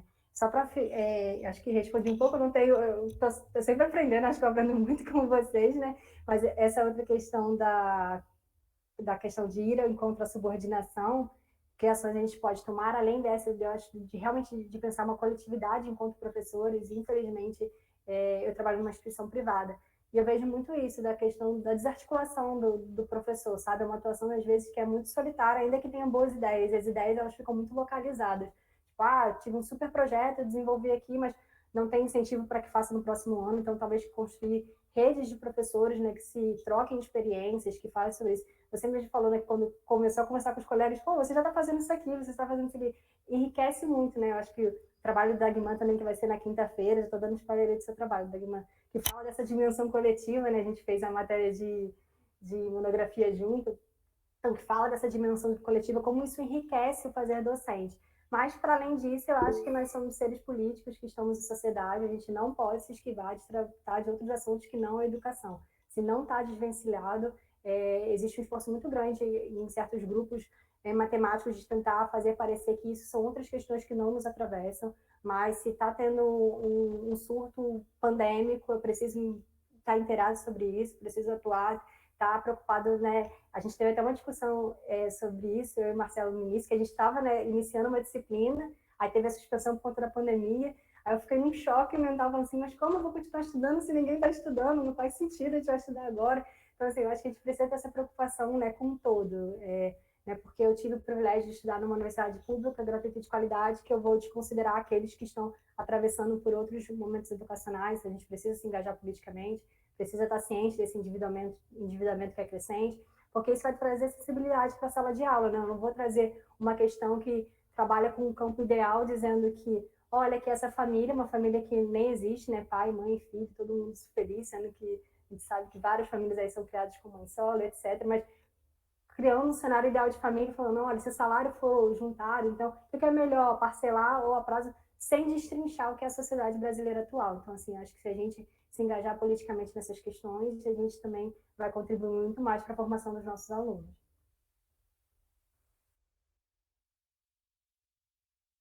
Eu vou... Falar uma coisa, vou ser muito rápida, Diogo, me perdoe, eu sei que eu não falo muito também. É que a professora Ana falou uma coisa que me tocou muito, né, sobre a perda de seu esposo. Eu sinto muito, professora, por isso. Eu também tive uma perda recente de um ente muito querido na família, e isso muda, né, tudo que a gente tem, tudo que a gente pensa, assim. Eu me emociono muito de falar. Minha irmã está aqui, foi meu cunhado, que faleceu com 33 anos, super recente. A gente viu como é desumano esse processo de você ir atrás dos seus direitos. Assim, me chega a emocionar, porque a pessoa tem o direito daquilo e você é quase que um processo para gente, mas assim, ainda saber que entra nesse novo mudança da, da reforma, né, que tira algo que foi ali tão batalhado, uma vida tão árdua, tão suada. Então, assim, eu faço uma referência, mas bem ligeira no trabalho, é uma leitura minha antes, que eu não utilizo muito nesse projeto que foi a monografia, mas que é do Estevão Mesaros, que ele tem um livro que é Para uma Educação Além do Capital. E assim, me toca muito porque ele fala que não tem como a gente propor uma educação que seja qualitativamente distinta se a gente não se desarraigar da desumanidade que está imposta na sociedade. Então, assim, não dá para pensar uma educação que seja de qualidade, que não seja humana, precisa resgatar esse processo. Então, quando você trouxe essa fala, me lembrou muito isso, né? Que quando eu no final, proponho uma educação que seja antineoliberal, que dialogue até com a possibilidade de separar a lei do capital, acho que foi muito nisso, né? Que se a gente se desagarre dessa lógica que é tão desumana, que nos faz enxergar como coisas, como meros produtos no mercado. Assim. Então, queria Obrigada, minha querida. E você foi percebeu, né, Marcelo, que se for eu e a Pamela para conversar, a gente passa o dia, né? As aulas vão ser perdidas, que eu ia comentar Eu tô vendo. Eu, na verdade, eu tenho que confessar pra vocês que eu odeio esse papel de ficar controlando o tempo das pessoas, porque eu quero ficar ouvindo elas, não quero interromper ninguém. Mas, então, queridos, eu vou passar então a palavra agora pro Diego, tá? Senão a gente vai acabar estourando o tempo. Boa tarde a todos e todas que acompanham aqui da Pamela. Novamente, boa tarde a Pamela, Marcelo, Ana Karina. Começar, como sempre, né? É um protocolo, mas esse protocolo tem um papel importante aqui, considerando quem está defendendo aqui hoje, né? Que é agradecer o convite da Pamela e do Marcelo. Eu fiquei extremamente feliz com o convite de vocês, porque vocês me deram uma oportunidade que eu estava já há algum tempo querendo, que é participar um pouquinho, nem que seja um pouquinho, da formação da Pamela. A gente esteve muito perto de trabalhar junto, né, porque a gente tinha uma disciplina, na época, no presencial, né, no comecinho de 2020, né, ali um pouquinho antes da pandemia, e a gente teve um primeiro encontro, que foi o primeiro encontro da disciplina, onde eu me apresentei, o Pamela estava na turma, se apresentou, e eu fiquei absolutamente impressionado com a Pamela no único dia que eu conheci ela. A partir do momento que a Pamela abriu a boca para se apresentar, falar da sua trajetória, falar das expectativas do curso, eu fiquei absolutamente encantado com a professora que eu vi na minha frente, porque já era, de fato, uma professora. Independente de já estar atuando em outro espaço ou não, tá, Pamela? Digo, isso é como professora de matemática mesmo, né? E aí veio a pandemia, né? Veio a pandemia, né? A gente ficou assustado com tudo que aconteceu, né? As disciplinas não foram mais as mesmas, infelizmente não pudemos nos encontrar, tivemos alguns pouquinhos encontros em disciplinas compartilhadas, né? Mas hoje eu acho que eu fico feliz aqui por contribuir um pouquinho, mais do que contribuir, a aprender com a Pâmela. E, por outro lado, também de estar numa banca aqui onde o Marcelo está orientando, que é uma pessoa que eu admiro bastante, e é uma oportunidade também de conhecer o trabalho legal que o Marcelo vem fazendo aqui na Unirio, e sem dúvida tem muito do Marcelo também no trabalho da Pâmela como orientação e como troca, né? Então a Pâmela falou bastante sobre a importância do Marcelo na formação dela, e eu acho que revela muito também de quem é o professor Marcelo. E assim como a oportunidade de também conhecer a Ana Karina, né? Gostei bastante da fala da Ana Karina, em alguns pontos tangenciando que eu vou falar aqui também. E é sempre bom, né, a gente trocar com pessoas que a gente ainda não conhece, da nossa comunidade de educação matemática, e sobretudo professores que estão atuando em institutos federais, que têm um lugar super importante no campo da educação matemática, nessa transição e nesse compartilhamento de ideias entre pesquisa e atuação na escola. Enfim, eu vou compartilhar um pouquinho aqui da minha experiência, tá, Pâmela? Que eu não tenho experiência na área de educação financeira, tal qual a Ana Karina, embora recentemente eu tenha orientado o Mário Vasconcelos, que defendeu há pouco tempo, com um trabalho de educação financeira, no qual aprendi muito mais do que orientei. Mas a minha experiência, tanto lá com o Mário quanto aqui, é sobre o olhar político, um olhar político para a formação de professores ou para a profissão docente. E é nesse lugar, né, que você me convida aqui a interagir com vocês e talvez contribuir e levantar reflexões para trabalhos futuros. Eu começo destacando os méritos do trabalho, que sobrepõe a pequenos refinamentos que eles talvez precisem. Eu acho que quase nada, e depois eu vou compartilhar um arquivo também com algumas reflexões, são mais reflexões do que sugestões de alteração. Pode ser que tenha um detalhezinho ou outro de digitação, mas aí fica lá registrado, fica mais fácil. Mas, fora isso, assim, quero dizer, honestamente, tá? Isso não é demagogia nenhuma aqui de protocolo, você tem um trabalho que é belíssimo, belíssimo. E no contexto das defesas recentes que a gente tem tido na Unirio, eu acho que ele abre portas para outras reflexões que estão começando a surgir agora no nosso curso. Então, você tem uma contribuição enorme, não só para quem vai ler o seu trabalho, mas para o próprio curso e para os futuros licenciandos da Unirio. É um trabalho com uma escrita muito madura, né? Você escreve muito bem, né? E se articula muito bem, né? Você defende muito bem as suas ideias. Então, a escrita, ela já transparece isso. Quando a gente te ouve, a gente vê claramente que essa escrita tem a ver também com como você está enxergando toda a reflexão que você está escrevendo ali, né? Facilmente ele teria fôlego para se desdobrar no trabalho de dissertação de mestrado. Você falou sobre o tempo, né, sobre a energia. A gente tem que dar uma pausa para terminar os ciclos, né? Mas facilmente você pode continuar trabalhando em cima dessas ideias em trabalhos futuros, e você tem um belíssimo caminho pela frente, seja em pesquisa em educação, como está aparecendo no seu interesse, ou também, aí vou vender meu peixe, em educação matemática. Eu acho que a educação matemática precisa de pessoas como você, tocando em questões que, às vezes, a educação matemática ainda não toca, ou, ainda que toque, ainda não entra, não penetra na formação ou na escola básica.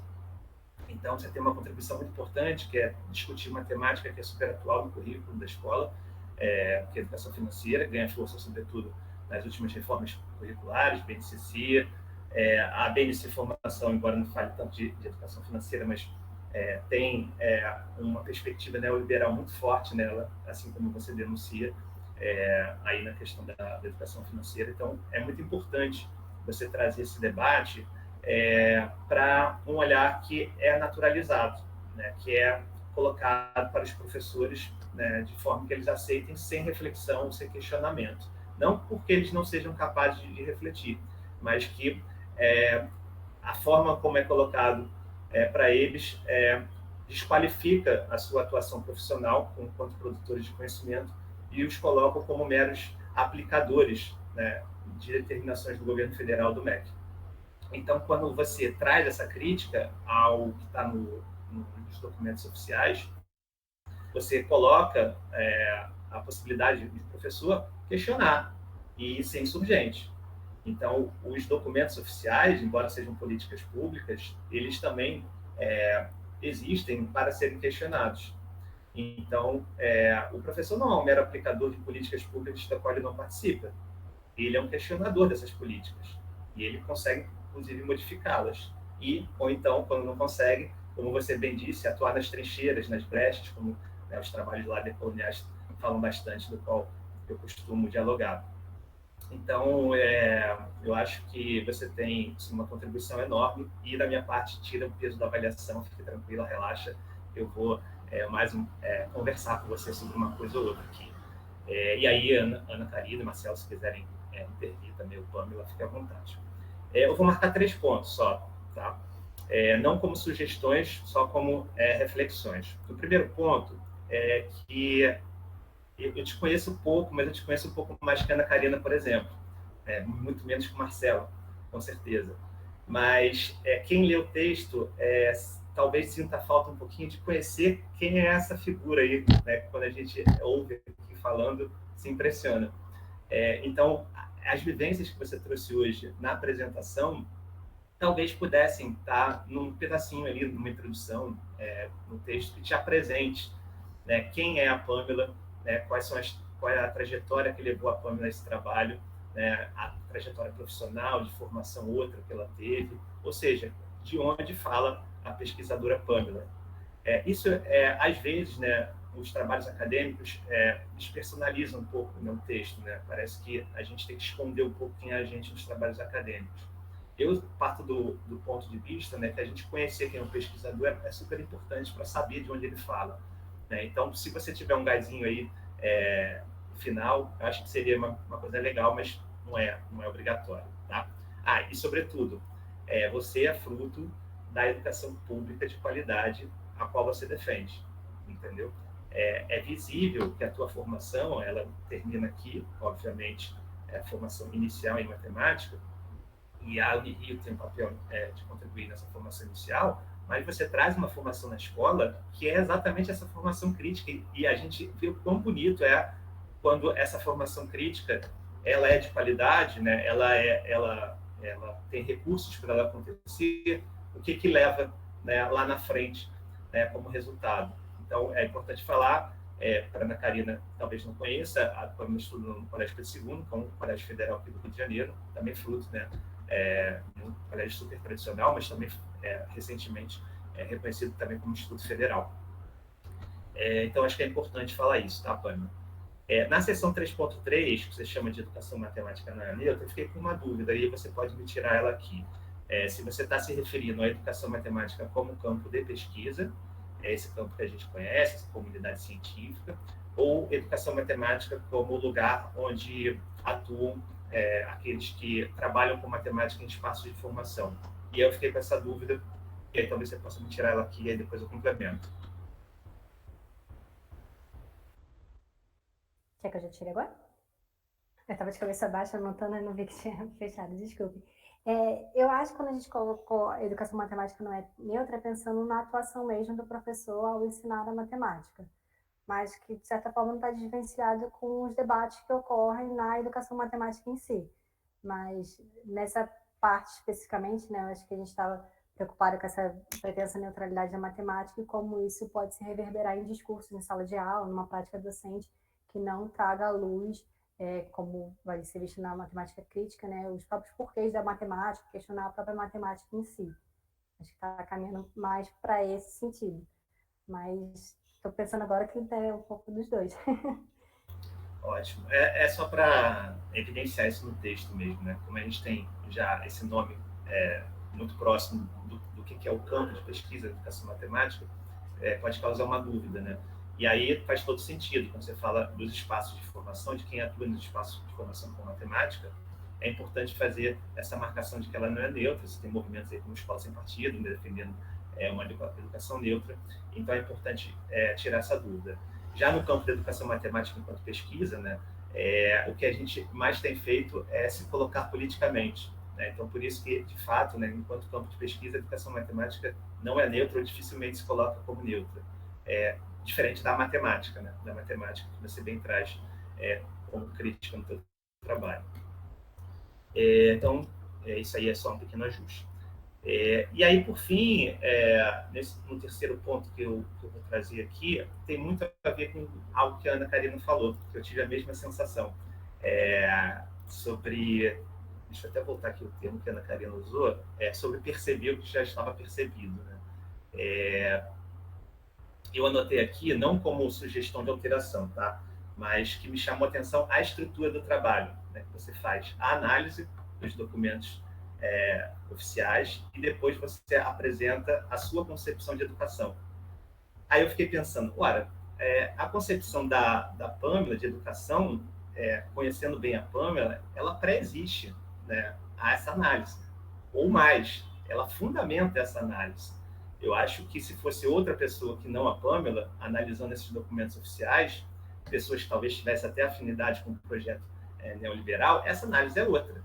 Então, não vejo aquela, não lembro qual o capítulo agora, mas o último, como um contraponto da análise que você fez. Então, você faz a sua análise e aí você identifica uma concepção de educação e ao final você apresenta um contraponto. É uma possibilidade, tá? Eu acho que como estrutura final do texto vocês podem manter assim.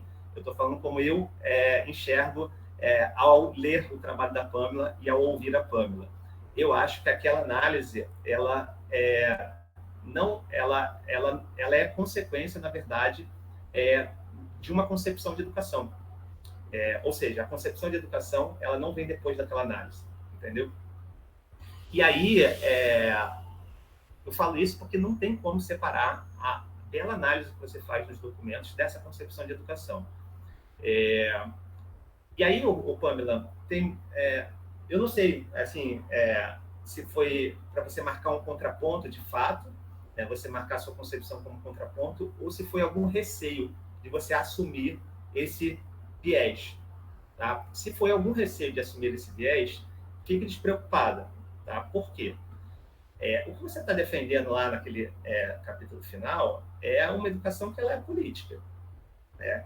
E o que você está tentando evidenciar nos documentos são documentos que têm concepções que são políticas e que se apresentam como não são. Ou seja, você se apresentar politicamente no trabalho, você apresentar a sua concepção de educação para analisar esses documentos, não é nenhuma vergonha. Na verdade, ela só reforça a crítica que você está fazendo. Que a minha concepção de educação, ela é política sim, e as outras que dizem que não são, também são. E eu estou denunciando que elas confrontam com essa concepção que eu estou trazendo. Entendeu? Então, não tem nenhum problema. Tá? Essas reações, né, de um projeto neoliberal, como você bem disse ao longo do texto, elas costumam criticar tudo aquilo que elas fingem não ser. Entendeu? Então, quando elas dizem que elas são neutras, elas querem dizer que outras são políticas e elas não, para esconder que elas são e as intenções que elas têm por trás disso, certo? Quando elas dizem, né, que elas são ideológicas ou possivelmente doutrinadoras, elas querem esconder a sua ideologia ou a sua intenção de doutrinação. Digo isso porque eu frequentemente ouço, e você frequentemente vai ouvir, críticas ao seu trabalho, como aos meus também, de que são trabalhos ditos ideológicos, doutrinadores ou afiliados a quem quer que seja a teoria política aí. Isso não é um problema, você não deve se envergonhar, porque isso é uma concepção de educação que é política. As outras que dizem que não são, que tem que repensar, né, quais são as intenções que elas têm ao dizer que não são, certo? E aí eu vou caminhando mais para o final, para a gente não se alongar, como reflexões futuras, tá? Você bebe muito na fonte da educação financeira, da qual a Ana Karina aqui trouxe uma contribuição super importante, com muito mais propriedade do que eu para falar, e que bebe muito na fonte da educação matemática crítica, das teorias críticas, né? Talvez, né, assim, para trabalhos futuros, você pode começar a dialogar com referenciais que ampliam ainda mais esse olhar. eu digo de teorias pós-críticas. Ou seja, as teorias críticas elas trabalham muito com a ideia de classes, divisão de classes, sobretudo a partir do marxismo, né? E as teorias pós-críticas vão trazer o sujeito para o centro, vão trazer as identidades. Então, vou te dar um exemplo aqui, né? Na verdade, antes de dar o exemplo, quando elas trazem os sujeitos, as identidades para o centro do debate, aparecem outras frentes, né? Outras questões além da classe. Né? Então, você tem aí aspectos como raça, gênero, o aspecto geracional, como você falou da Previdência, por exemplo, a origem, o lugar de fala. Então, as teorias pós-críticas podem te ajudar a você enxergar outros olhares, né, que você talvez não se debruçou. Isso para trabalhos lá para frente, tá? E aí, vou te dar um exemplo, quando você fala de renda e trabalho, sobre a nossa própria profissão. A nossa profissão de professor é uma classe, dentro da classe de trabalhadores, que é desvalorizada. Então, a gente pode denunciar essa desvalorização da profissão enquanto classe. Só que dentro dessa própria classe, a gente pode ter recortes, né, que a gente vê que há uma desvalorização ainda maior. Você é um exemplo, você é uma mulher, né, então a gente pode mapear, né, o mercado de trabalho como um todo, e em particular os professores, e ver que muitas vezes as mulheres, né, são menos valorizadas em seus trabalhos financeiramente do que colegas homens. Ou ainda no campo da nossa profissão, como que as professoras das séries iniciais, por exemplo, são vistas como cuidadoras, como um lado maternal, e não são reconhecidas como profissionais. Então, vejo como recorte, né, do sujeito, das identidades, possibilita outros olhares. E talvez também dentro da educação financeira. Assim como o recorte racial, né? A população negra, em geral, costuma ser mais desvalorizada na relação renda e trabalho. E outros recortes possíveis também, a partir do recorte racial para a educação financeira. Enfim, como o sujeito pode te abrir possibilidades também para além das classes, tá? E aí, fechando, pontos positivos do seu trabalho, o aspecto individual dessa educação financeira, que responsabiliza o sujeito pelos seus próprios fracassos e sucessos, como se dependesse só dele. Acho muito importante, muito legal você ter trazido isso. É muito interessante o olhar que você traz, né, do cidadão como produto, sobretudo para a nossa profissão, para a educação como um todo, vendo estudantes e professores como mercadorias, como que esse projeto neoliberal, como esses documentos enxergam estudantes e professores como produtos dentro do mercado financeiro. Isso eu acho que é uma contribuição muito importante que você traz. E aí, só para fechar, vou te fazer uma pergunta também, assim como a Ana Karina, mas não como pergunta de prova, tá? Como ela bem disse. Porque me chamou a atenção e você me fez pensar em algo que eu já vinha aqui há algum tempo passando pela minha cabeça, mas acho que a partir do seu trabalho assim, me possibilitou uma outra reflexão, né? Possibilitou continuar pensando a partir do seu trabalho, né? Que, por um lado, é a ideia de liberdade, né?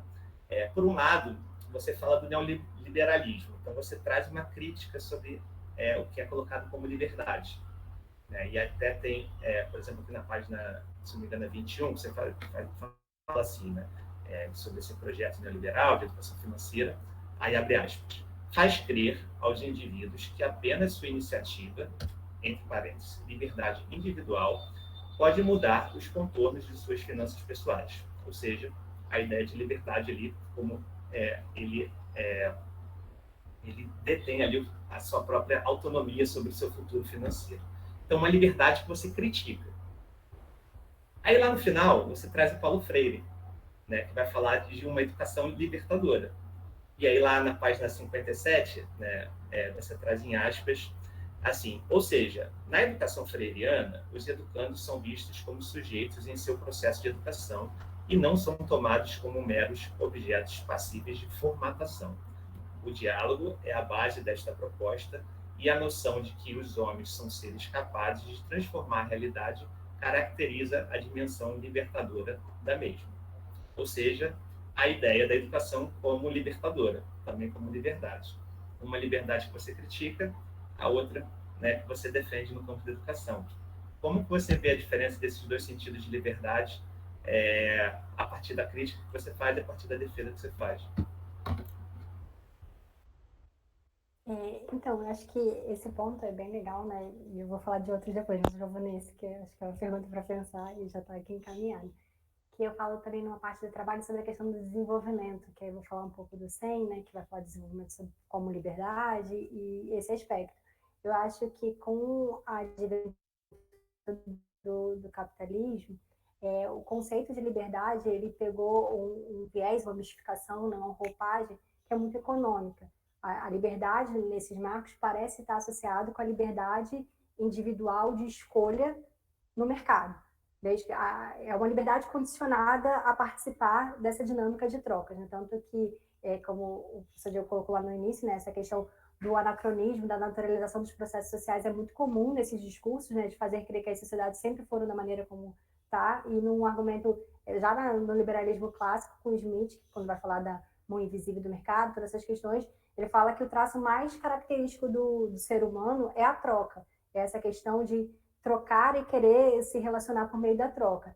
E se constrói toda uma ideia que, então, para você alcançar a máxima liberdade, é o quanto máximo de trocas você conseguir fazer. Porque isso é uma característica inerente nossa enquanto indivíduo. A gente precisa estar no mercado trocando. Isso desenvolve em nós liberdade.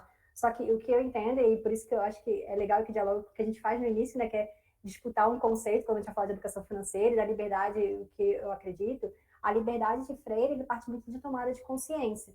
Né? A liberdade para ele é que o educando ele consiga ter ciência da realidade a que ele está submetido.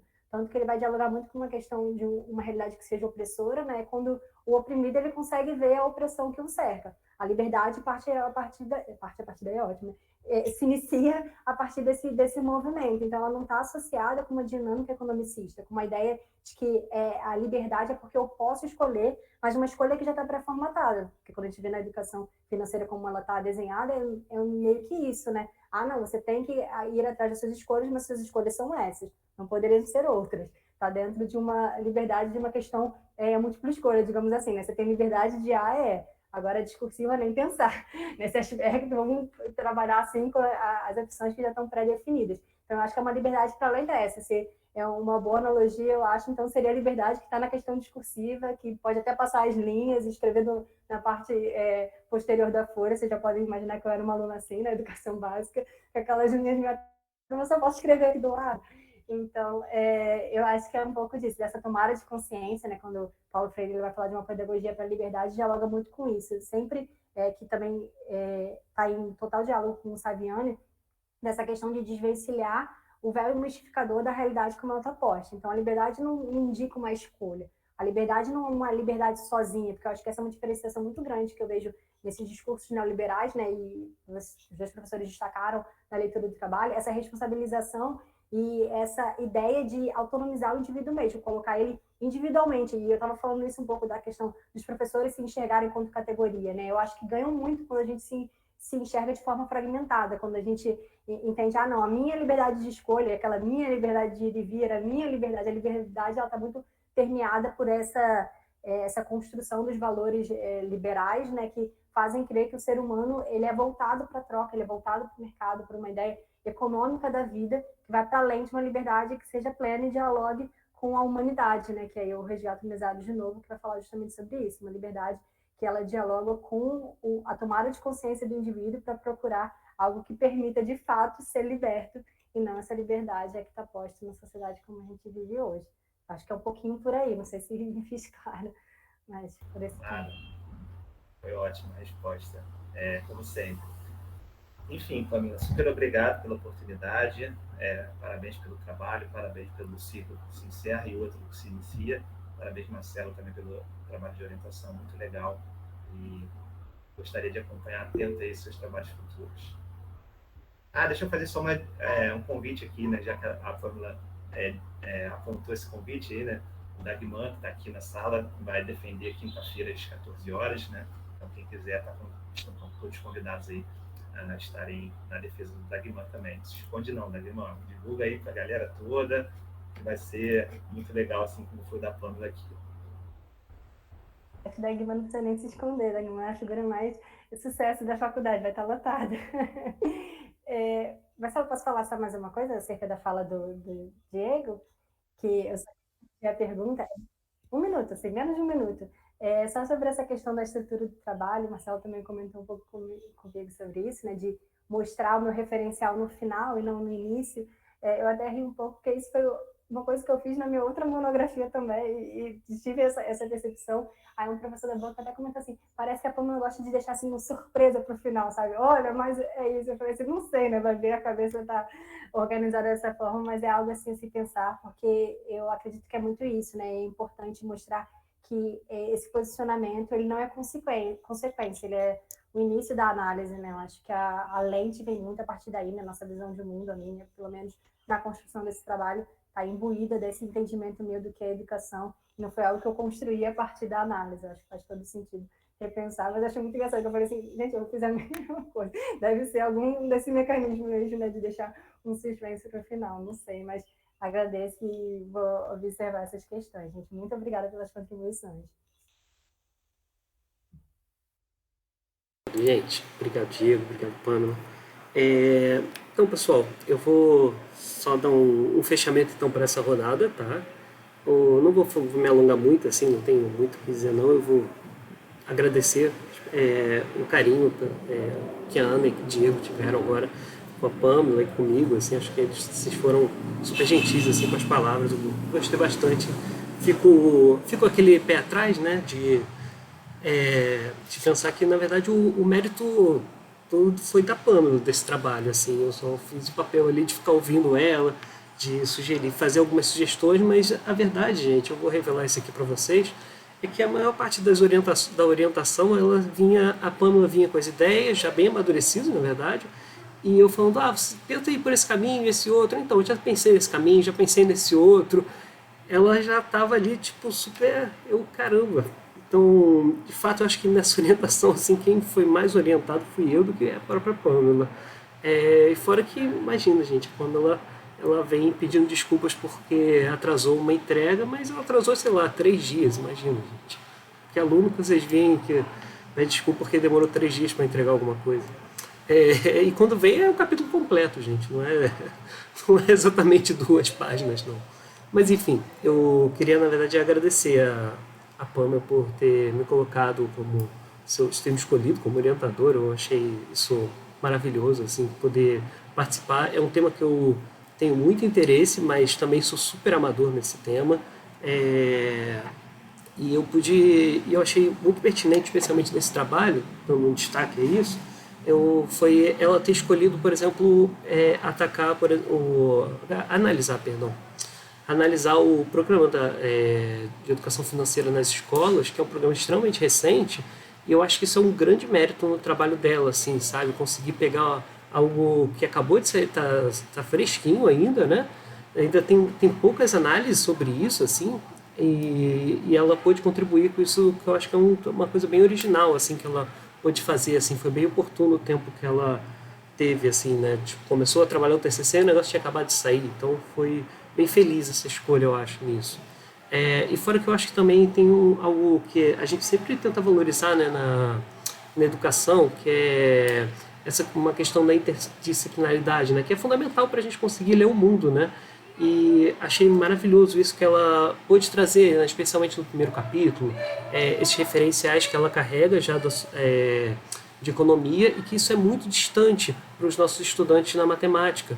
Então, falar de um assunto como educação financeira, tentar entrar nos aspectos políticos nisso, eu acho muito difícil para nós que tem a nossa formação exclusivamente em matemática, porque isso não é trabalhado, né? Isso a gente vai carregar talvez alguma formação na escola, dependendo da escola que a gente estudou, e o resto vai ser uma aventura solo, assim, né? Quem decidiu ler alguma coisa, né, sobre esses assuntos vai acabar se inteirando um pouco sobre isso, mas ainda assim nada se compara a você ter uma formação já na área, né? Então eu achei muito feliz ela conseguir juntar esses mundos, né? Eu acho que é um pouco a matemática, a economia, a educação, né? E eu acho fundamental tudo isso, essa proposta de um ensino integrado entre essas áreas, né? Então, eu entendo um pouco que esse final acaba ficando um pouco com essa cara de você criticou agora, eu acho, mas faz sentido porque a intenção original era a gente produzir uma alternativa, né? Então, ok, esses são os documentos, a gente não concorda com esse posicionamento, então como é que a gente poderia fazer o contrário? E aí, por isso que era essa a intenção, mas eu concordo com essa sua análise que realmente faz muito sentido ele talvez vir antes. Assim, a gente vai discutir isso depois, a gente vai amadurecer melhor essas ideias. É, é isso. Então eu vou encerrar por aqui então esse momento. Tudo bem? Quer fazer mais algum comentário, Pamela, Diego, Ana? Tá. Então a gente vai se retirar aqui da sala, a gente vai para um outro link e aí vou deixar vocês livres aí para vocês conversarem à vontade, tá, pessoal? Vou interromper aqui a gravação. Beleza. Então, muito obrigado a todo mundo que pôde participar aqui hoje, especialmente a banca, Diego, Ana Karina, por terem tido o trabalho de avaliar o TCC de Pamela. Agradeço a própria Pamela também pelo seu esforço. Eu achei bem excepcional, assim, dado conta, assim, especialmente das demandas pessoais que você tinha. E aí nós discutimos e chegamos à conclusão que não tem outra nota senão 10 no seu trabalho, tá, Pamela? Ele ficou muito bem estruturado, tá? Você cumpriu muito bem os seus objetivos, a gente achou, inclusive, que foi até além das expectativas que se espera, né, com o tempo que você tem de realizar um TCC. Então, parabéns, Pamela, pelo trabalho. Ana Karina, Gil, gostaria de fazer alguma colocação a mais? Queria parabenizar, né? Foi muito merecido, um trabalho muito bem feito, com muita seriedade, um compromisso, né? E assim, expressar a minha alegria de saber que a gente tem uma colega aí formada, né, do seu nível, com o seu comprometimento. Foi um grande prazer participar, Pamela. Parabéns, sucesso para você. Estou à disposição se um dia puder ajudar de alguma outra forma. Marcelo, estou à disposição, viu? Muito bom receber seu convite. Vamos fazer novas parcerias. Aí vou chamar você para o IFSB também. Com certeza, Ana Karina. A gente agradece também você ter podido participar. Talvez, acho que essas dinâmicas remotas assim, é uma coisa realmente que a gente espera que possa se estabilizar mais, né? Porque eu acho que esse tipo de contato é maravilhoso. Com certeza. Diego, Parabéns. obrigado. Reforço os parabéns a todos que foram dados, né, que já pude falar ao longo da minha fala. Quero passar uma mensagem para a Pamela, que ela já manifestou essa vontade de continuar, de permanecer na profissão. É algo que essa transição, ela às vezes não é tão simples. Você já está em atuação, então acho que isso facilita bastante, mas que vocês continuem, de fato, né, na profissão que vocês acabaram de ser formados, né? Às vezes, esse início é um pouco tenso, um pouco complicado, as oportunidades não surgem, podem não surgir, vocês acabam desanimando, mas insistam. E insistam não só na profissão, mas insista também numa trajetória de pós-graduação, como você disse, tem vontade, porque você tem muito potencial de continuar essas reflexões tão potentes que você traz. E portas abertas, né? Sempre que quiser. Na verdade, mais do que portas abertas, é convite mesmo para estar mais próximo. Eu queria aprender mais com você, porque você tem muito a contribuir aí, como professor e como colega de profissão.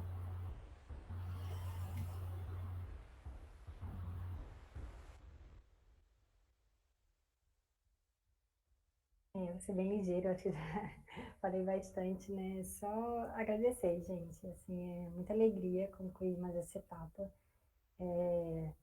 Talvez ter feito uma outra graduação possa parecer que o processo fica mais fácil, mas é difícil.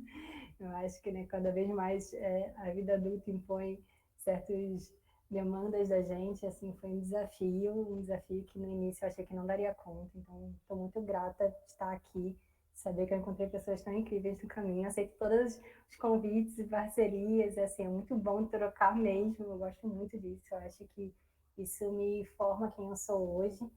E dizer que foi um privilégio enorme, como eu disse, né, ter estudado no Pedro II, na UF, na Unirio, ter passado por tantos colégios, faculdades que são de qualidade, que refletem a educação que eu acredito, que é pública, que está para todos, que a gente reivindique mais, cada vez mais que seja de fato para todos, né? Acho que essa é a minha luta enquanto professora, que a gente leve a educação de qualidade em qualquer espaço que a gente esteja, em qualquer trincheira, né, que eu acho que é uma boa palavra mesmo, que se brechinha que abra a gente consiga fazer algo de revolucionário, de diferente. Isso já me realiza enquanto profissional, e saber que eu tenho colegas como vocês na profissão é, assim, animador, não dá vontade de desistir mesmo. Agradecer a todo mundo que ficou aqui até agora, aqueles que vieram e passaram. Só agradecer, estou muito feliz. Obrigado, Pamela. Eu passo a palavra também para as pessoas que estão aqui participando, ouvintes, se quiserem se manifestar. É o momento de vocês agora. Bom, eu como mãe só posso agradecer a Deus, muito orgulho.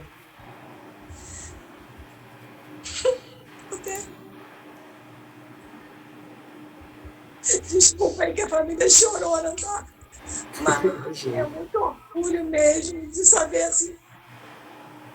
Achei maravilhoso, achei assim, parabéns, filha. Você realmente é uma bênção, muito, tem uma capacidade incrível, né? Eu mesmo me impressiono, né? Quando elas falam, ela, tanto a irmã, são assim. É só agradecer. Obrigada a todos vocês e também tenho muito orgulho da Pamela, né? Como filha, como amiga e como professora, né? Parabéns.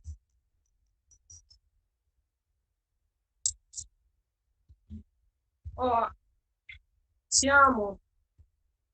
Você é linda por dentro, por fora, você é linda de todas as formas. Não sei se eu posso aparecer, mas estou aqui mostrando também, né? Muito, muito feliz por esse momento, que venham outros, que venham todos os pós aí que existem, né?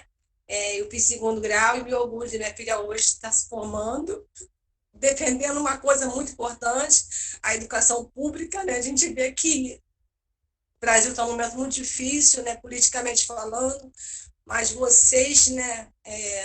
Não desistiram e não vão desistir. Então, isso é importante, a gente formar filhos, formar profissionais com valores, né, com ética, enfim,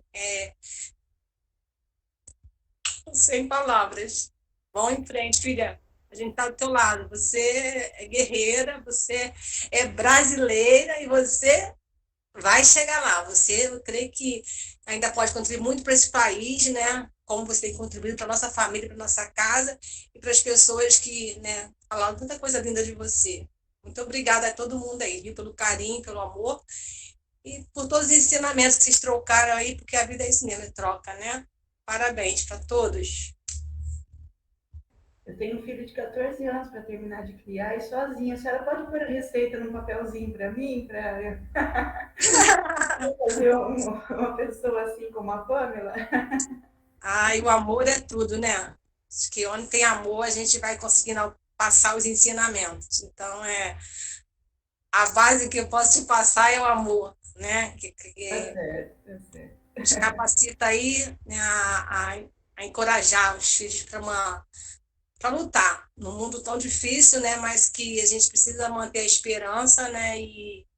E avançar aí, com conhecimento mesmo, com estudo, né? Não é falando mal de ninguém, mas é mostrando o seu potencial. Cada um aí na sua área, defendendo aí nossos direitos e valores aí, que é importante. Filho, ó, mamãe te ama, parabéns. Obrigada, gente. Aqui na Unirio, por todos. Ficamos muito felizes. Ficamos muito felizes, inclusive com a sua participação aqui hoje. Obrigado. Uma alegria, muita alegria. Feliz. Obrigada, muito obrigada. Dagmar, você gostaria de falar, Dagmar? Vou tirar uma foto, filha, agora. Ó.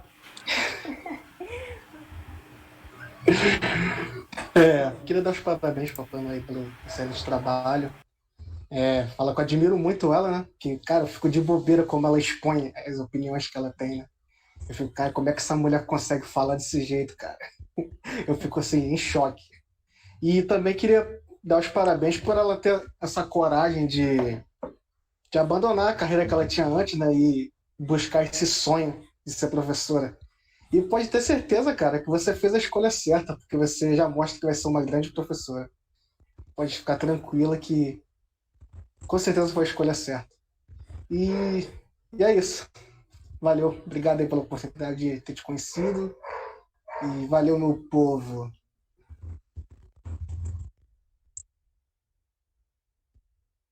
também, estamos super ansiosos para o seu dia agora. Querido, mais alguém gostaria de falar? Só está tímido. A gente aproveitou o momento de inteirinho, né, para conversar. Eu acho que a gente falou também nesse momento de intervalo. Tá, tudo bem. Queridos, eu também, então, vou finalizando, então, por aqui. Agradeço enormemente a todo mundo que pôde estar participando aqui, a banca, a Pâmela por ter escrito esse trabalho, ter se dedicado. Eu espero que esse trabalho ele consiga ainda se desdobrar, né? Eu acho que tem algumas análises ali bem interessantes que a gente poderia desenvolver ali. Eu penso muito que acho que uma mudança, né, muito grande. Eu acho que o que eu consigo visualizar nos trabalhos hoje em dia, né, é a questão do acesso, né? Como que os próprios trabalhos de TCCs, eles hoje em dia são acessados pelos outros graduandos, né? A internet, eu acho que está facilitando muito esse mecanismo. E os repositórios também das universidades têm feito isso também, tem colaborado bastante. E eu acredito, então, por exemplo, que o trabalho da Pâmela, eu acredito, Pâmela, que o seu trabalho vai servir muito de inspiração para outros, né? E também de referências para outros trabalhos de graduandos, para poder justamente aproximar, né, essas questões que, como a gente fala, né, elas são muito pertinentes, mas elas ainda são muito pouco exploradas na formação de professores, né, por outros professores. Então, acredito que, eu espero que o seu trabalho tenha esse alcance e a gente vai conversar depois sobre isso, né, sobre essas questões que foram levantadas aqui hoje, e a gente espera que seja acessado por outros licenciandos. Então, muito obrigado a todo mundo por aqui pela noite. Quer dar uma última palavra, Pâmela? Não, só agradecer, fiquei super emocionada com os agradecimentos, também a gente ter pessoas tão especiais assim na nossa trajetória. Eu sempre aprendo muito com vocês, estou muito feliz. Né? A gente também aprende bastante com você, Pâmela. Muito obrigado, então, a todo mundo. Uma boa tarde, uma boa noite para tudo. Tchau, tchau. Tchau, Boa aula, gente. Boa aula. Tchau, gente. Boa tarde. Tchau. Parabéns. Carol.